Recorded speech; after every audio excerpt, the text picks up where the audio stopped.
कहबार लगी चाहूँ आपणकर माध्यम रे मान्यवर पुलिस डीजी ओडिशा एवं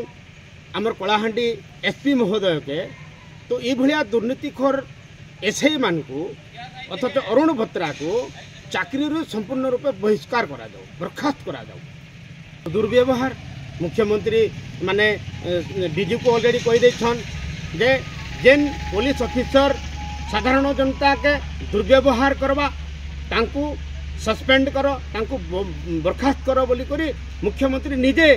नयापल्ली रे कहछन। भुवनेश्वर नयापल्ली रे एटा साधारण जनता ओडिशार साधारण जनता समस्ते जानिछन, किंतु ए बाटे देखला बेले साधारण जनतार गुहारी काना सुनबे बत्रा बाबू विभिन्न प्रकार गाली गुलज करी धमक चमकपूर्ण बांधी आनबी घोषाणी आनबी तो लुह गड़ेबी यही भाया गोटे दुर्व्यवहार कर के बर्खास्त करा जाऊ, चाकरी बर्खास्त करा जाऊ बोली मुझे स्थानीय एसपी कलाहांडी एसपी एवं पुलिस डीजी महोदय को मुझे अनुरोध करुछे।